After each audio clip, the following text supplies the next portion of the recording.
तो मैं शुक्रिया अदा करता हूँ अपनी पार्टी के सदर MIM के सदर जनाब असदुद्दीन ओवैसी साहब का। उसके बाद मैं शुक्रगुजार हूँ जिसने ये आइन लिखा और ये कॉन्स्टिट्यूशन संविधान लिखा और इस संविधान के ज़रिए आज मुझे यहाँ आने का मौका मिला। और मौका मिलने के साथ साथ कोर्ट ने मुझे यहाँ आपके बीच में आने की इजाज़त दी और कैंपेन करने की इजाज़त दी। मैं कोर्ट का, यहाँ जो प्रशासन मेरे साथ आया है उसका बहुत बहुत शुक्रगुजार हूँ। शिफा भाई अमानतुल्लाह कह रहे हैं कि आप तो भाजपा को जिताने का काम कर रहे हैं। देखिए, मैं पर्टिकुलर किसी कैंडिडेट के ऊपर बात नहीं कर रहा हूँ। मेरी लड़ाई किसी कैंडिडेट से नहीं है, हमारी लड़ाई इश्यूज़ की है।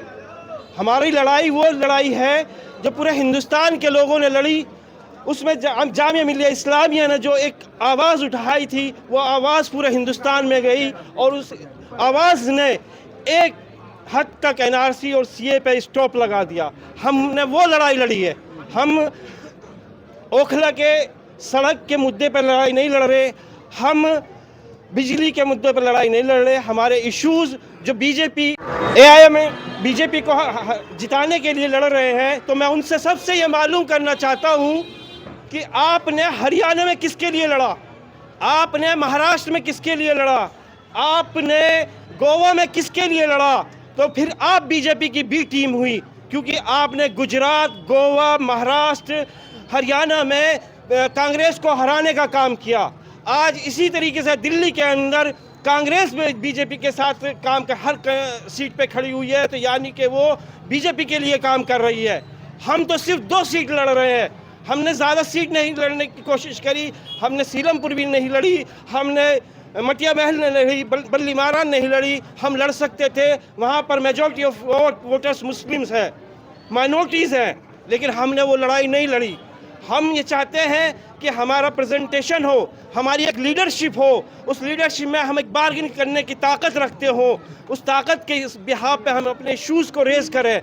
ये जो लोग बीजेपी का डर दिखाकर हमारे इश्यूज़ को ढक देते हैं और उस ढकने के बाद हमें डराते हैं कि बीजेपी जीत जाएगी, हम हार जाएंगे, तो क्या 68 सीटों की जिम्मेदारी कौन लेगा? 68 सीटों पे भी तो आम आदमी लड़ रही है, तो 2 सीट हमारे लिए छोड़ दो।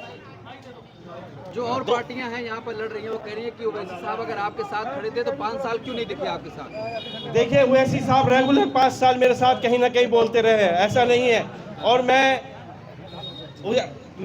आपको एक बात बता दूं कि जो 5 साल से हम लोग लड़ रहे हैं, अगर वो लोग ये कह रहे हैं कि ओवैसी साहब साथ नहीं थे, आज तो मेरे साथ हैं।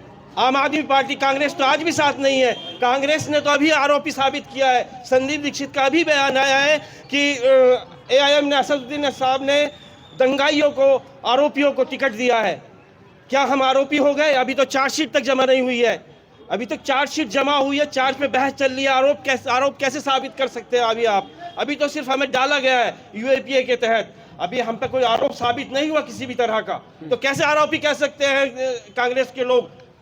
यानी कि कांग्रेस भी मिली हुई है बीजेपी से, यही हुआ ना। माहौल क्या लग रहा है इलाके में? आप पैदल यात्रा कर रहे हैं। देखिए, मैं माहौल मुझे नहीं मालूम, जनता इलेक्शन लड़ रही है, यहाँ की आवाम इलेक्शन लड़ रही है। मैं तो जेल से आया हूँ, अब जनता जानती है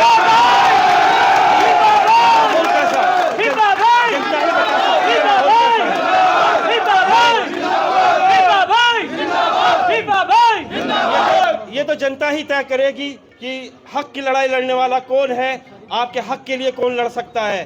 पिछले 20 सालों से, आज 25 सालों से अगर कोई लड़ाई लड़ी है तो हम लोगों ने हक की लड़ाई लड़ी है। जामिया में जब मैं तालिब इल्म था तब भी हमने मानव की अक़लियती के लिए लड़ाई लड़ी, और 2011 में जामिया मिलिया इस्लामिया के अक़लियती किरदार मिला। सवाल ये है कि आपके लिए कौन बोलने वाला है? आप जब तक अपनी लीडरशिप कायम नहीं करेंगे, जब तक हम आपसे कोई बात नहीं करेगा। विधायक कह रहे हैं चाहे दंगा हो मैं खड़ा था, कोरोना था मैं खड़ा था, मैं सबका साथ दिया हूं। कौन कह रहा है? विधायक। मैंने कहा मैं विधायक की, मैं ओखला की बात ही नहीं कर रहा। हमारी इश्यूज़ की लड़ाई है। आम आदमी पार्टी ने क्या किया? 24 फरवरी 2020 को रात को 10 बजे हम लोग उसके घर पर जाते हैं केजरीवाल के, और उससे दरख्वास्त करते हैं कि मुस्तफाबाद और चांद बाग में एम्बुलेंस भेज दीजिए, लेकिन वही नहीं, वो एम्बुलेंस नहीं भेजता।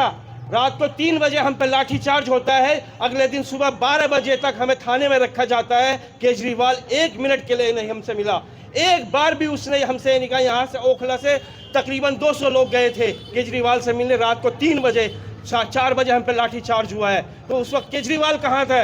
अगर केजरीवाल चाहते तो दंगे नहीं होते जमुना पार में। दंगे क्यों हुए? अगर केजरीवाल पूरी पार्टी चाहती, मैं एक पर्टिकुलर कैंडिडेट पे मैं यहाँ टारगेट किसी को करने नहीं आया हूँ। मैं अपने लिए, अब मेरे लोगों ने मुझे यहाँ बुलाया है, कोशिश की, कोर्ट ने मुझे इजाजत दी है, तो इसलिए मैं यहाँ आया हूँ। केजरीवाल कह रहे वोट का बिखराव होगा, एक तरफा वोट करने सिर्फ 2 सीटों पे वोट का बिखराव होगा। 68 सीटों को संभाल लें। 2 ही सीट पे बिखराव हो रहा है क्या? 68 सीटों, बाकी सीटों को संभाल ले। 68 सीटों में तो 2 सीट अगर हम लोग जीत भी जाएंगे तो कम से कम उससे कहने के हकदार तो हैं, अपने इश्यूज को तो की बात करने के लिए तो तैयार रहेंगे ना, उनसे बार्गेनिंग तो करेंगे। अगर वो भी नहीं चाहते, सिर्फ एक तरफा गवर्नमेंट बनाना चाहते हैं, तो ये हम होने नहीं देंगे। अब हिंदुस्तान का मुसलमान ये होने नहीं देगा। लेकिन सर आप कह रहे हैं कि जो है कौम की लड़ाई और हक की बात करते हैं, लेकिन बदरुद्दीन अजमल ने जो है आम आदमी पार्टी को समर्थन कर दिया, वो भी कौम की बात करते हैं। देखिए, किसने किसको समर्थन किया, हमें उससे मतलब, हमें अपनी लीडरशिप चाहिए, हमें अपनी लीडरशिप चाहिए, उसी के तहत हम कुछ कर सकते हैं। कौन किसको सपोर्ट कर रहा है हमें उससे मतलब नहीं है। हमारा मतलब ये है कि हमारे इश्यूज को कौन उठाएगा, हमारे इश्यूज की कौन बात करेगा, मतलब ये है। शिफा भाई तुम संघर्ष करो, हम तुम्हारे साथ हैं। शिफा भाई तुम संघर्ष करो, हम तुम्हारे साथ हैं। जीत गया, वह जीत गया, जीत गया। कहा जा रहा है कि ओवैसी साहब जो है दंगाइयों को चुनाव लड़ा रहे हैं। कौन कह रहा है? तमाम मीडिया चैनलों में चल रहा है। भाजपा के लोग कह रहे हैं, कपिल मिश्रा कह रहे हैं। भाजपा तो कहती रहे, भाजपा ने तो अंदर ही क्या झगड़ा, दंगा ही तो भाजपा ने कराया। भाजपा से क्या मतलब?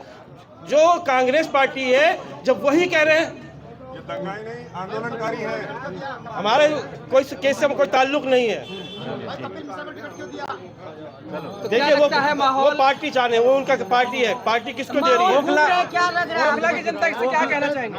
मैं ओखला की जनता से यही कहना चाहूँगा कि आप लोग बहुत मैच्योर है। ओखला की जनता, ओखला की आवाम बहुत मैच्योर है, बहुत समझ कर वोट डालती है। जैसे हिंदुस्तान के अंदर दूसरी आवाम, दूसरी कम्युनिटी के लोग बड़ी सोच समझ कर वोट डालते हैं, इस बार आपको भी बहुत सोच समझ कर वोट डालना है। आप ये समझिए, जब 4% लोग अपना हक की लड़ाई लड़ सकते हैं, 4% लोग अपना चीफ मिनिस्टर बना सकते हैं, क्या 15% लोग क्या अपने हक के लिए एक हॉस्पिटल की बात नहीं कर सकते, या अपने हक के लिए रोजगार की बात नहीं कर सकते, या अपने हक के लिए दूसरे तालीम की सहूलत के लिए बात नहीं कर सकते?